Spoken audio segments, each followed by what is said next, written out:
I do custom t-shirts, whitening, makeup. I am a GoFinity co-founder. Then I do hair. I do licensed I cosmetologist. do body sculpting. I do graphic design, lashes, Botox. I am a makeup artist, freelance makeup artist. And I'm a baker. I'm a tattoo artist.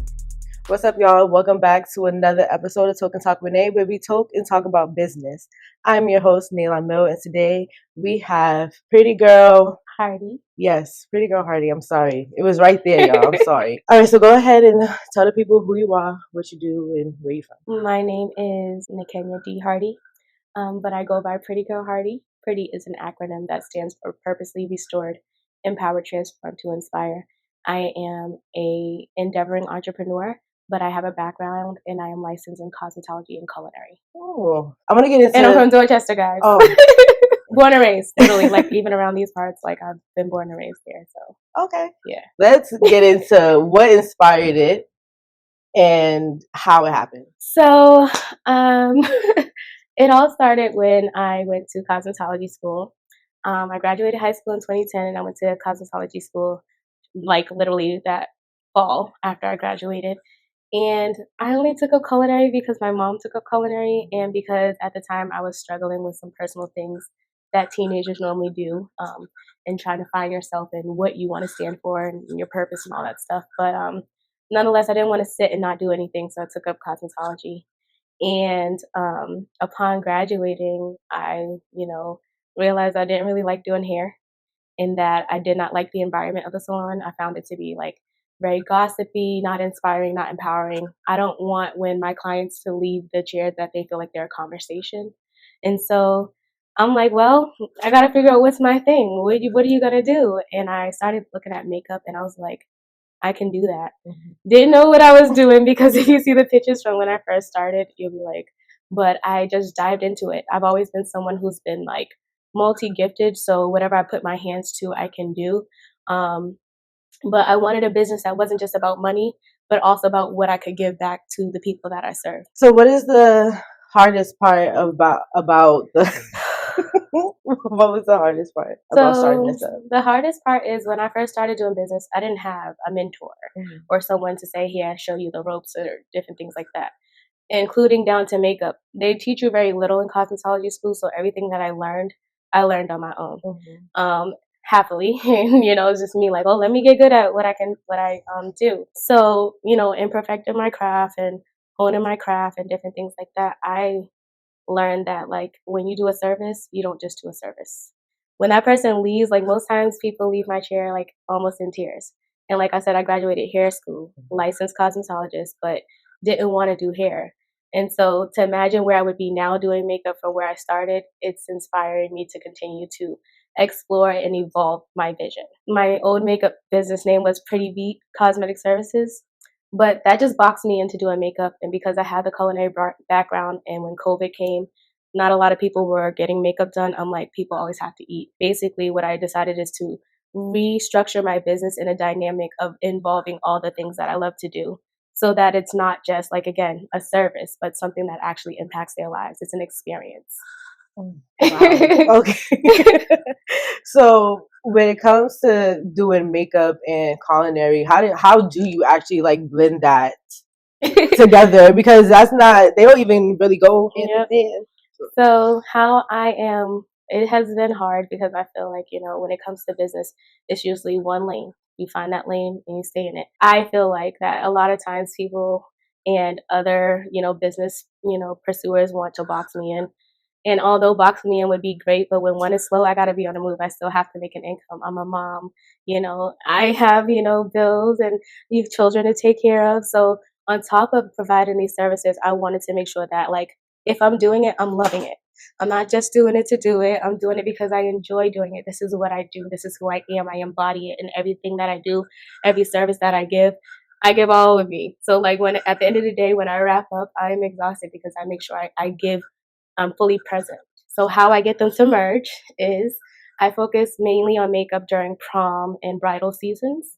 And then during like the fall, winter, and the summer when it's dry, during certain parts of the summer, I'm doing small catering. So Pretty Girl Hardy has Pretty Girl Hardy Makeup Artist, which is where I started. That's the makeup part. And then we have Pretty Tasty. And Pretty Tasty is where all the culinary and the delicious stuff comes from. 2024, I decided that I was going to fully go hard with Pretty Girl Hardy. Pretty Girl Hardy allows me to structure and explore the business in a way that doesn't box me into one capacity of what I do. So that has been a struggle within itself. Nonetheless, I'm very determined, and it doesn't matter how many no's that I get, I will always keep fighting for the yes, especially because I know that the vision and the mission of what I do is to ultimately change lives by an experience. And okay, so would you cater and do makeup? And what I mean by that is like, okay, somebody wants their makeup done, but like you said, they be hungry. So they also want you to cook something and bring something with you. Do you also do that? That would be an avenue to be explored. But I have done, I had a client one time, I think it was for a wedding. I did their makeup and also catered 150 shot glass desserts for her wedding. So that was, it was an experience. Will I do it again in the future? Maybe as I'm building a team, if we're building a team, definitely when I get more hands on deck. But right now, so I'm a lady show. So I got to, maneuver how I can being just me, but I know that eventually when the hands come on that, it's just going to flourish. I mean, how could it not? I hope that even the workers that one day will work for my company will even be impacted by what we do for themselves as well. So when it comes to your food, the chef part, right? What is your favorite thing to make? I don't really have a favorite thing to make, which is crazy. The culinary aspect, again, inspiration from my mom. My mom adopted me when I was a baby, and she didn't have any children of her own and didn't know she couldn't have children of her own. So in not knowing that, she took me as her own and raised me as her own. And she has been my inspiration for a lot of things in life just because of how hardworking she is and how caring she is. We've sheltered a lot of people in my home growing up. Like, we never had our house to ourselves. There was always someone who just needs, I need to stay for a little while so I could get up. And cooking has been a big part of, like, my family. My mom's one of 11. And so we're always cooking big amounts of food. Now, you can ask my wife, like, I have a hard time making small amounts because I'm used to making big amounts because we never know if somebody's going to ring the doorbell and say, I'm hungry, or what you cook today? Like, so that was kind of where the inspiration for cooking came from. And it was like one of the things I personally asked for as a kid, that before my mom ever left this place, that I would know how to cook like her, because her food brought comfort, it brought joy, it brought excitement, it brought togetherness. And for food to just be able to do that, like, I wanted to influence and impact people the same way with my food. I love to watch people eat because, especially when I prepared it, because I'll be nervous and then they're like, what is wrong with you? Like, right now, my biggest thing is banana pudding. I loved it as a kid, and I watched from the corner of the room as my grandmother and my aunt made it. And when I got older, you would crave it sometimes, but I hated, like, waiting for somebody to make me something, like, to be like, hey, can you make me some mac and cheese because I can't make it? So that was my thing. So I'm like, if I can't make it, I'm gonna learn how to make it. And it just went from there, and I evolved. I do all kinds of banana pudding, Oreo caramel, adults banana pudding. It's the Oreo caramel banana pudding, and it's like spiked. The cookies are like soaked and infused, and that's a party pleaser. I have strawberry shortcake, and of course the original, the old-fashioned original. And I don't use none of that instant stuff. It's just like grandma, mama in the kitchen. I'm standing there for 20 minutes stirring up that pudding, So I just want to continue to evolve and grow in what I do, and I just can't wait to see where it goes. So do you mostly focus on desserts? So right now, I currently mostly focus on desserts, but one of my crowd pleasers, another one is my stewed chicken, my buffalo chicken mac and cheese. I also cater those things too, but with business, of course, me being the only person in food costs. When you don't know what food cost is as a business person, once you figure out what food cost is, you're like, okay, we need to revisit our menu. And so I'm focusing on desserts right now, but that's not to say that I'm not focusing on other dishes. It's just for smaller sizes if I do. So let's say like a party of like 25 to 50 on that scale. Who's catering for the Sunday night meal? Somebody's hungry. Hopefully being able to dedicate a Sunday to making meals for families, like that type of catering. They can put their order in like a week or two in advance, and they'll know that they'll have that Sunday meal. Oh, next Sunday I don't have to cook because I got my meal from Pretty Girl Hardy, Pretty Tasty, Yeah. All right, so what is the hardest thing for you to make? I cannot make fufu from scratch. It's very hard.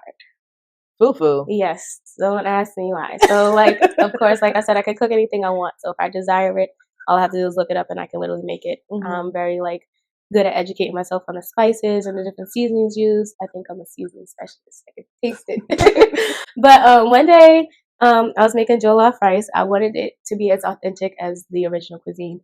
So I started looking up and finding out what kind of peppers and stuff. And now this process is, like, crazy. You have to, like, roast everything and blend it, and it's a process. So I made the jollof rice, but I'm like, if I'm making jollof rice and chicken stew, then I might as well make the fufu. And I wanted to try fufu for myself. I had went to Nigeria in 2016, and I didn't taste it because I was just like, I don't want to try it yet. But when I tried it, it was okay. But my daughter ended up liking it. Like, she ended up liking it. So it was hard. I tried the regular, I didn't want to use yam, so I tried plantain, and it was very grainy. So I also didn't have an immersion blender, so that would have made a difference, but I didn't have that. So it was very grainy. I got the instant one, and nonetheless, it was still good, but I want to master it. I want to conquer that. But I heard that fufu don't got no taste. It doesn't have much flavor, much taste at all. You can, for me with the instant, I add like chicken bouillon seasoning to the water to kind of give it a little more flavor. The taste is dependent upon what it's paired with, like the stew. Like, you're gonna get all that flavor from that stew when you think of like bread and, like, I don't know, like a butter or something, you know, and you're gonna soak up all that flavor and seasonings from that stew that you developed with that fufu. So to each his own.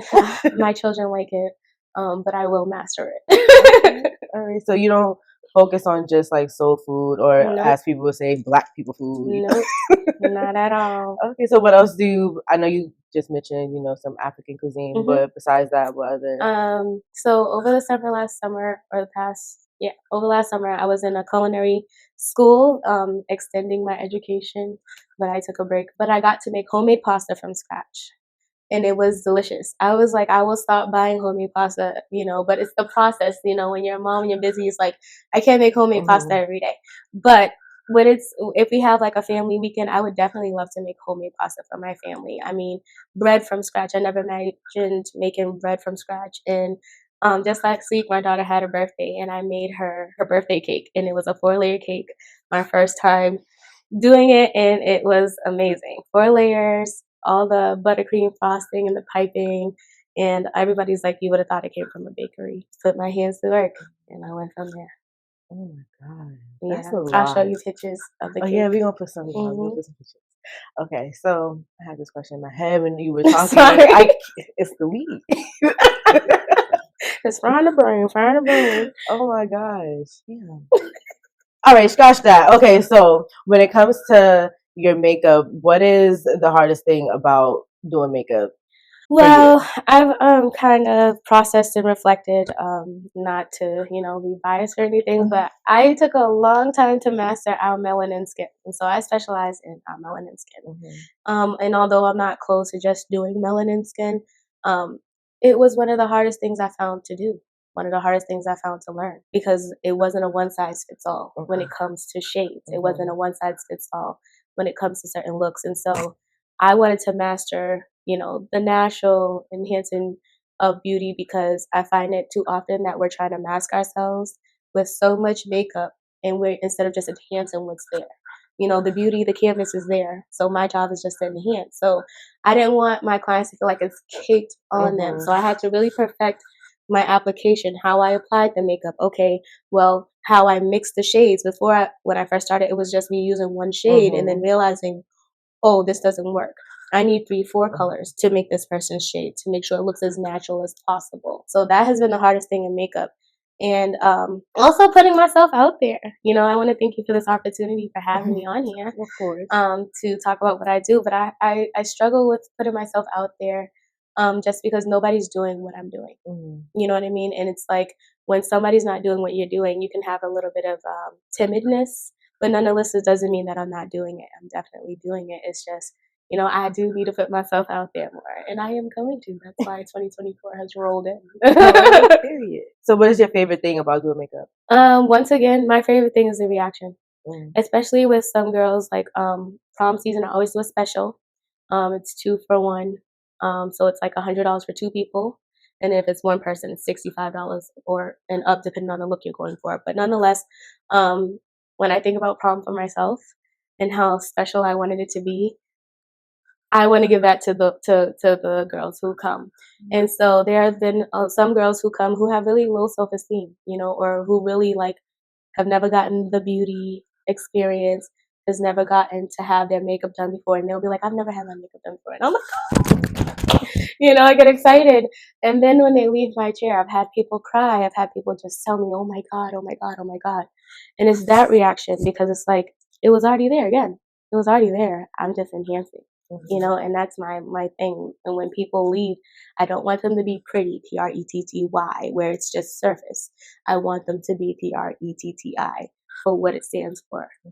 So yeah. So have you ever been in a situation? Have you ever been in a situation where you maybe messed up or had a client move and you're just like and how did you fix it? Did you panic? Yes, I definitely panicked. Okay. But let's say if it's a wedding, there's no room for panicking. So while you're panicking, you need to be finding a solution on how to fix it. There are some boo-boos that you can fix, cover up with a little concealer, blend it out and do stuff like that. But there are some boo-boos where you have to literally wipe it off and start over. And in those cases, your heart drops through your chest into the floor. And you just be like, okay, well, I got to do it over. And at that point, what can you do? And then in that moment, it's also about the attitude you have when you make a mistake. I'm like, sorry, I'm going to have to take it off and just start over. It didn't go, the way, whatever. They're usually cool as long as you communicate to your clients, people. Let them know what's going on, what you're doing, because I'm quite sure they'll love to take a few tips from you. But yeah, so I just let them know what's going on. And I'm one of those people that I really try to, bounce back quick. You don't know what's going to come. Life be life and in business, it's really about the bounce back, how quick you can get back up. You can't sit there and just be like, oh, I messed up, or I didn't do this or I didn't do that. It's, oh, next time, oh, I did that. Okay, now I know I need to do this. You know what I mean? Okay, so do you work well under pressure? I don't think so, but my work says yes. Okay. So what's the quickest you've been able to be the face? So normally it takes anywhere from 45 minutes to an hour. Okay. And 45 minutes has been before. When I first started, I was a one person doing makeup and I did 8 people for a wedding. But when I realized how much work it took and how exhausting it is, I came down. I got smart because no. But when I have a team, I will be more than happy to take on so many more weddings, bigger weddings. I'm usually outsourcing. For me, Pretty Girl Hardy has a database where I started compiling other makeup artists and basically by special, like what they specialize in. So if a client comes to me and they're like, I need a makeup artist, and I'm not available because maybe I do have a catering order, I'm not going to leave them hanging. I'm going to say, hey, we have a database. I can definitely refer you to a few people, give them that information and that contact, and go from there. And I think that's really good. At least you have options, and it's not just about me getting the business, but also giving it to others. Okay. So have you ever had a issue where a client maybe didn't like what you did? No, Period. I haven't. I haven't. If I have, it was probably like in the beginning of my journey, and it's been very few. But no, I haven't. I've had some get like a consultation and then say they're going to hire me and then don't come back. And now that's a position that you have to deal with as a makeup artist, because it's like, for a business person, it's just like, just say, I'm going to go with someone else. It's not a big deal. Like, we're not going to cry. We're not going to crumble. Right. But ghosting your artist after you like, oh, I'm so happy with the service. Like, you don't gotta pretend to me. Like, if you don't like it, you don't like it. I can do another look if you like or whatever. I'm always trying to work with the client, but don't ghost your artists. If you want to go with someone else, tell them. Okay, you're big on communication. Very big. Yeah. So I want to go back to the question that I had when we were talking about cooking. What is the fastest that you could make something? Like if it's your largest group, like you said, you'll do up to 50. Chicken is always my go-to for a big group, just because it's the quickest to make. It's really about the preparation, but it's the quickest to make, and I can make it in large quantities in my sleep. When you're catering and or you're servicing food, what you decide to make and how long it's going to take you to make is all goes into the prep work.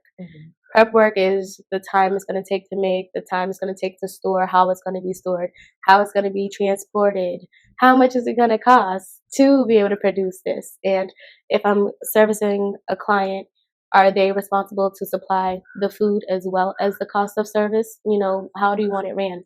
So those are all the things that I have been taking into consideration. So while the rest of Pretty Girl Hardy is developing, makeup is secure because it's what I started with. And that is the main source of income for the business. And the other areas have room to develop while I, you know, also have my little online store. Like I just purchased my new website. The online store will have things like, you know, makeup kits, self-care kits. I am working on a poetry cookbook. Yes. Wait a minute. Yeah. Hold on. A poetry cookbook. What is okay? Can you give me detail if you please? I know you said you coming out. Yes. So Pretty Girl Hardy, if like I said in the beginning, I was merging all my passions. So that's makeup, cooking, and writing. And then of course just doing good acts of service, of course. But I want to do good acts of service on a bigger scale. That's bigger than just me. I want all hands on deck. I want other people to come in. So in knowing that makeup and cooking and writing are my passions, and they will always be the foundation, those three, no more, I promise. I decided while I was in culinary school, I was like, nobody has a poetry cookbook, and I can write very, very well. I was published in a book before COVID, and that allowed me to like basically be reignited with my passion for writing. And I took it from there. And so the audience for the poetry cookbook, they can find me on my podcast. I just started over with that. And so they'll be able to hear pieces of poetry that will be going in the poetry cookbook. They'll be able to share their own pieces of writing and or get feedback or just have a place where they can be heard. But yeah, the vision and the mission is to just bring it all together, make an impact with your service by giving them an experience that changed their lives. And it doesn't, sometimes people think you got to do a lot. You don't really have to do a lot. It can really just be your demeanor, your personality, who you are being yourself. It can make a big difference. A lot of people, you know, are not being themselves. And so I think that also hinders business. If you're conflicted with who you are, it's going to show in your business. So you only write poetry? Or do you... So I was in an author compilation. That's not poetry. It's just about a part of my life in that book. But no, I don't just write poetry. But there's going to be a poetry cookbook, and the podcast will share different types of writing. It's for all different types of writers to come and use their creative writing. So there'll be more than just poetry on there. I want to have some spoken word, some dramatic writing. Like I feel like sometimes, like for me, the writing tool was a place I escaped a lot growing up. And as vivid as you and I are sitting here, is as vivid as the writings were in my head. My life was like a story. There was times where I would escape and pretend I was the narrative of that moment that was taking place. And I'm like, that's a creative writer right there. And that creative writing was an implemental tool to helping me be a better me, helping me find me. So why wouldn't I want to give that to someone else? Like, you know? So what do you write about? Like, is it just life or love or... I write about it all, but most of my writings are sparked from moments of deep thought. I got sick 2 years ago, and it really caused me to face me, basically, in all the parts of my life that were good, bad, and ugly, because I believe that where I was going to go in business required me to come to face with it all. And so I'm like, I can't tell somebody that I've been through something if I haven't been through anything. And I can't tell someone that I've been through something if I'm ashamed of what I've been through. So that's why it's like when people see Pretty Girl Hardy, they know it's more than just she does makeup and cooking. It's a brand, it's a lifestyle, it's a business. It's something she embodies. She lives this every day. You know, when she's empowering somebody in her chair, she's also empowering herself, you know, and her daughters, because I have 4 daughters. 4 girls. 4 girls. Oh my God. Yep. 4 girls. And 4 girls is crazy. Yeah. Oh, we're going to get into that. Yeah. Okay. So your podcast, what does it all? So the podcast is a creative writing space offered to everyone. But calling all those who want to get back writing, want to find a space where they can escape that is creative, but also a space that allows them to, you know, kind of like be able to process certain things. I think writing is very important. If you're not going to go to a therapist, definitely pick up your pen. You know, like it's a creative writing space for other writers to be heard, other writers to get feedback, you know, and just building a writing community that helps support creative writers continue to dive into their craft and just let it flourish. Also, we do storytelling. So like, if you I know you write as well, right? We're not gonna talk about it, but I don't think you want my type of writing. You can also, what you do. Share a piece of your writing and why you do it and stuff like that. Because, like I said, there's creative writers who also are interested in that genre. And they would be like, "Oh wow, they could be inspired." Okay, I'm gonna put a little snippet up just there. Just a snippet, it ain't gotta be deep, snippet, Okay, all right, that's crazy. That's crazy. Just do it. Just do it. Is that something that you've had to do? Is just do it? Yeah. When it came to everything. Yeah. Like my mom passed 2 years ago, and it was very hard for me. But in her passing, thank you. In her passing, I feel like I always hear her saying, "Just do it. Just get up and do it," because that's what she would say. There'll be times that I was very I struggled with confidence, which is why I'm so passionate about what I do, because there's a lot of people struggling with it, even if they don't show it, and so a lot of times I'm like, I'm not good enough, or who's gonna want what I have? Oh, someone's gonna want it, and you have to know your worth, and you have to be able to get up and do it until they come, and if they don't come, you go out and get them, because that was my mother too. Go out and get them. So I'm going out there and getting them this year. Okay, ask you for Okay, so I've never asked anybody this, but this is something that I want to start doing. Is there anything that you want the people to know that you maybe not have touched base on, or when it comes to business? When it comes to business, yes, when it comes to business. When it comes to business, I think what I would want people to know is that I'm just gonna put it out there. We have an opportunity, I think, in life to be able to really show what it looks like to unite. And I feel like, it's every man for themselves in the business world. It is. And trust me, I've learned a lot from 2014 up until now. However, I also do believe in that concept of if one is coming up, we all could come up. And it's just a matter of, like I said, for my business, if I can't service someone, I have a database. I'm going to outsource. I'm going to send you to someone, give you option. That's also promoting someone else's business, even while I'm still working mine and driving mine. And I don't feel like that takes away from, you or I or anyone else.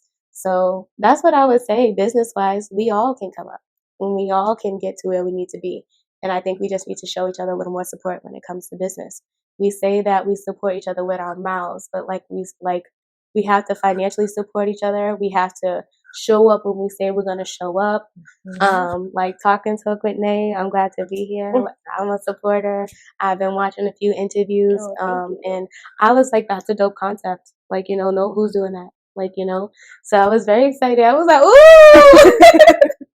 I was like, ooh, so yeah, let us all come up. I know that I'm always, looking for businesses to partner with or use as resources for my clients. So yeah, that's what I would want people to know business wise. We ain't gotta be selfish, people. Okay. Period. So we're gonna take a quick break and we'll be Toodaloo. All right, y'all, we back, okay? And we're gonna get down to the nitty gritty. Y'all know the nitty gritty is everything but business. So first question is, what is your relationship status? My relationship status is off the market, wiped up, married up. Okay. Happy up. How long? So it's been since 2020. We married in 2022. So we'll be married for 2 years in May. Yes. Okay. Okay. And of course you said happily. Yes. Period. Okay. And you mentioned kids. Yes, we have 4 children. My wife has biologically 2. I have biologically 2, and we're a village and a tribe together. And those are all my babies, honey. Period. Okay. So of course y'all heard her. So you are lesbian. Yeah. Okay. Well, I don't like to put the titles. I am all about her. Okay. It's only the world that puts the labels. But I am married to her, all about her, just her.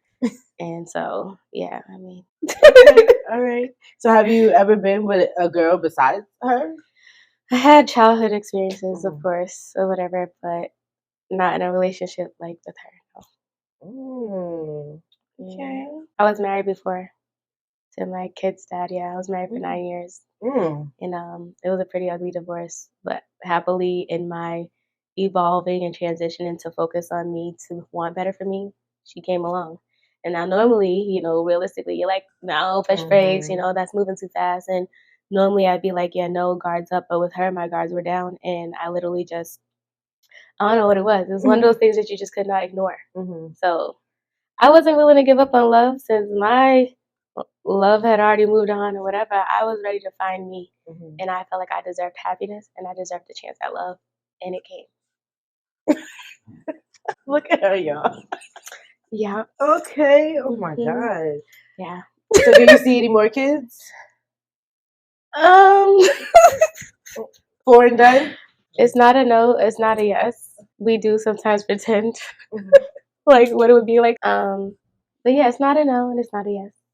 Okay. I think I want to switch the game. All right. So we was gonna play Let's Get Deep, but I'm gonna play Pick Your Truth for her instead. Pick your truth. So, oh my God. What are we getting into?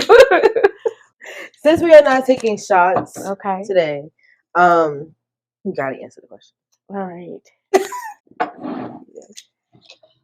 And okay, so Pick Your Truth, of course, is like any other question game. You just pick, answer it, and Okay.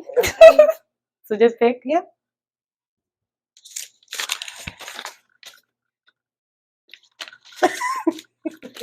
Can I just answer it without saying the question and then give it to you? What about my kids watching at work? Okay, so if you are under the age of 18 or work with her, please exit off of the video now. Immediately. I will tell your mama. All right. It says sexual and non-sexual turn-ons. Okay. That's hard. Non-sexual. I just like to look at my wife's hands. Just like how they're, shaped and stuff. Because it just reminds me that she got me. And that, she just, she got the hands for me. You know what I'm saying? And so that's non-sexual. And then sexual? I can't tell you that.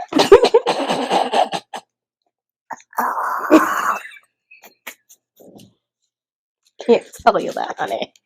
Okay, so what's the second sexual? If that made my chest. Gotta come down. Come down. Okay. That's what's supposed to happen when you're married, though. Got it? Wow. Since I can't say that one. Oh, the way she grips, my handles. Okay. Yeah, she got the niggas beat. Just saying. Next. All right. This is fun. When was the last time you told a lie? I always get this question. Last time I told a lie to my daddy. It was a little white lie though. Okay, so not too big, not too yeah, serious. not crazy. I'm a daddy's girl. It's the only girl, so The only girl. Yeah. So how many off the game? Yeah. How many siblings? So biologically, I have 4 siblings. Okay. I had 2 sisters, 2 brothers. My older sister passed 6 months after my mom passed away, who raised me. And yeah, so I have 2, but adoptive wise, they never had biological, just me. So yeah, I was the only child. You can go ahead and pick another one. Okay. Pink, because I like pink. I don't know. You just got me nervous. I think my biggest fear would be not accomplishing my goals and aspirations. Why? Because now that my mom's not here, it's really up to me to make sure that my children are secure. All 4 of them.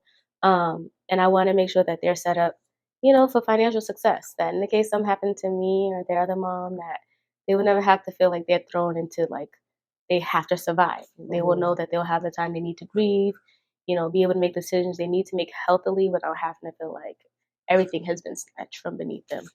I want to hand them something that they can take and, make bigger if they decide, or, and that's what I give you or whatever, Yeah, that's my biggest fear, not accomplishing.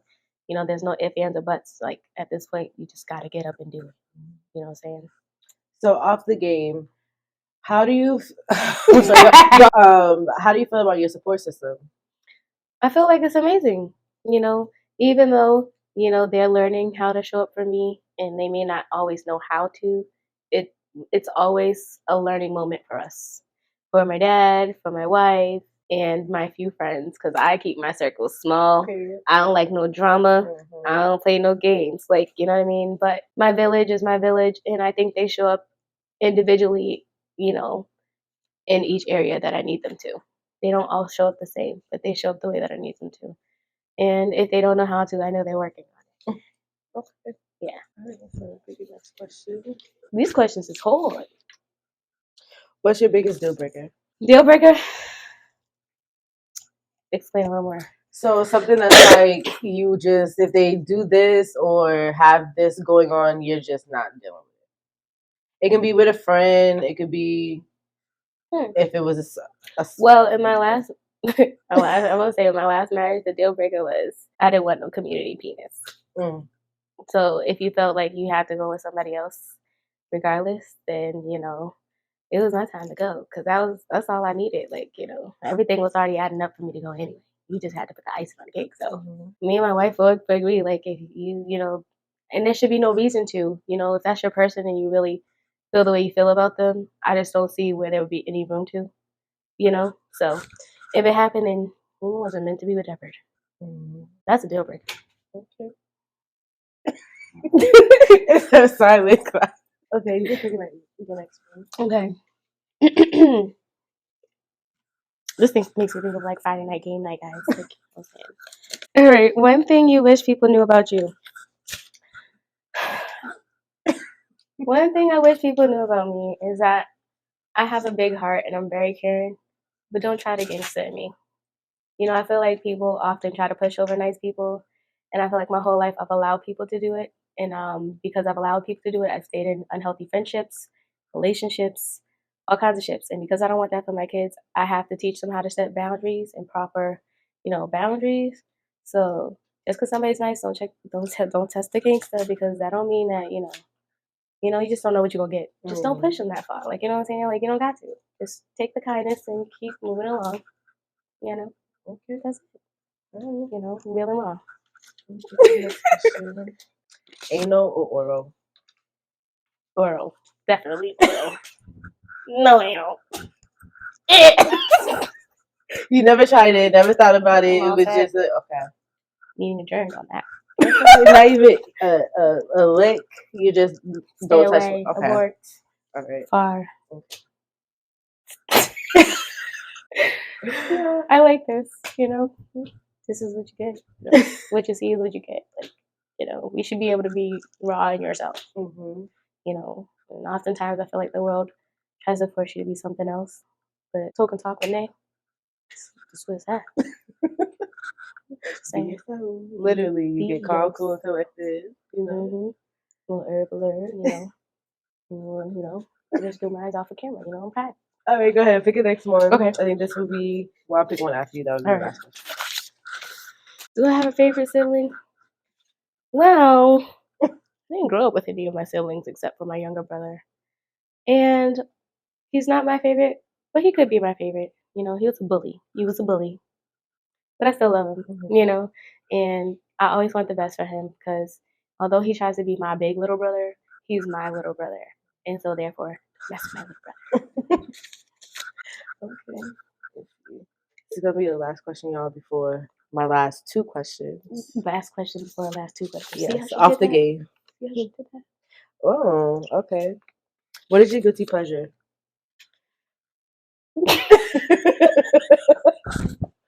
You know, they say the marital bedroom is supposed to be private. Private. Jeez. I don't think I have one. Because everything's great.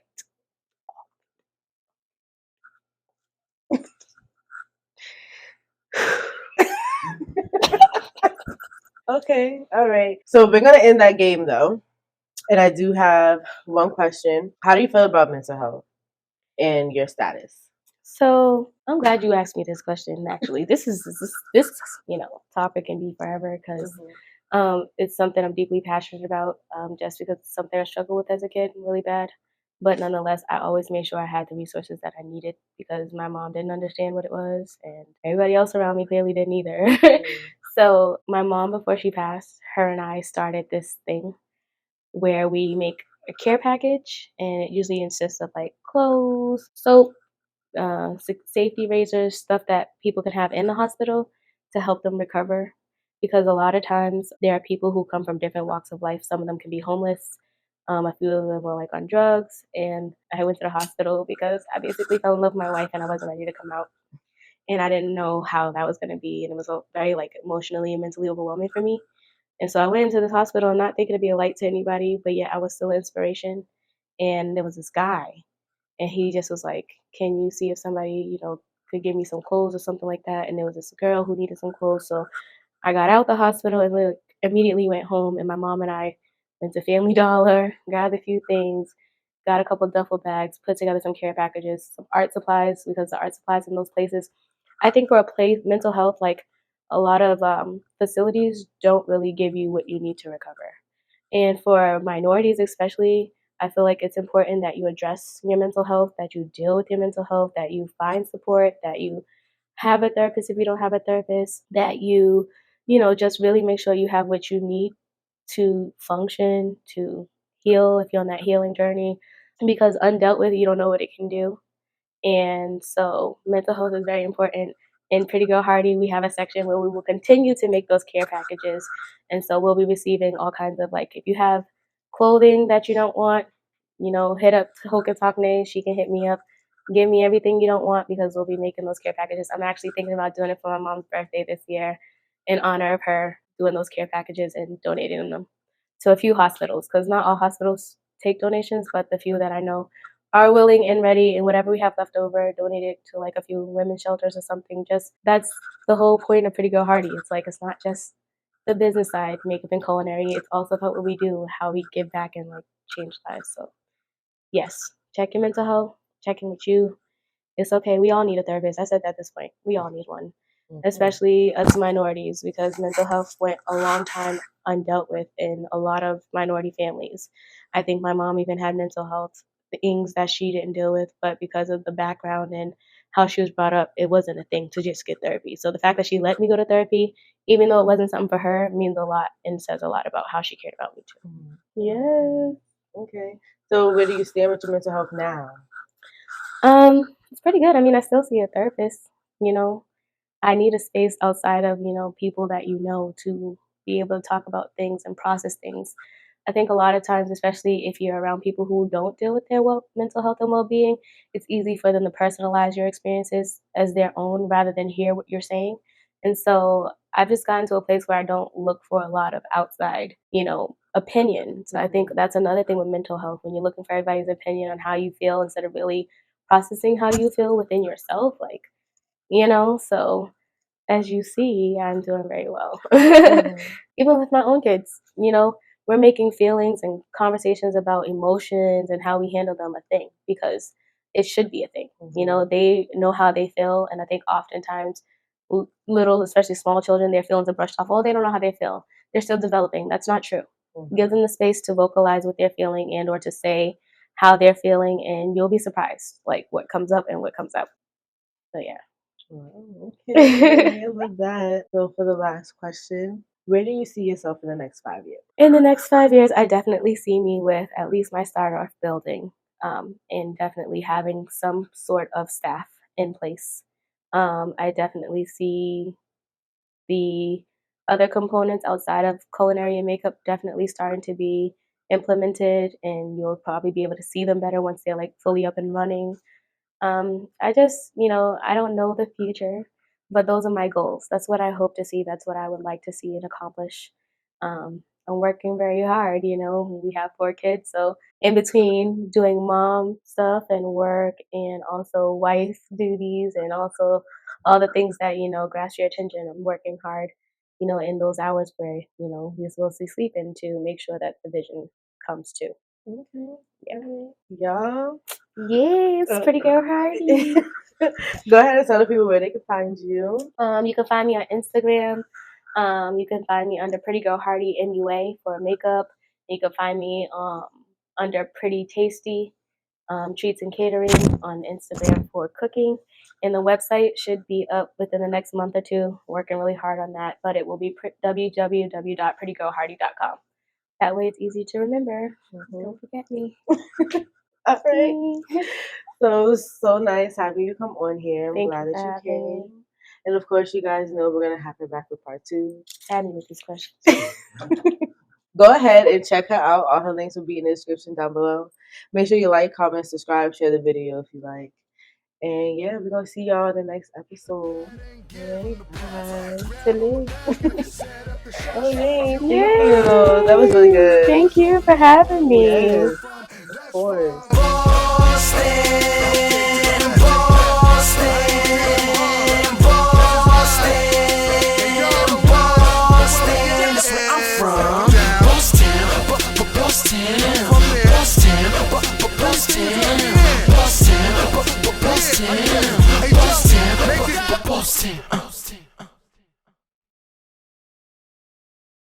Yep, thank you for having me. And it was great. It was just like how I saw on YouTube. So make sure I put in the comments the experience is just like how you see it. It's a vibe. Literally. Mm-hmm.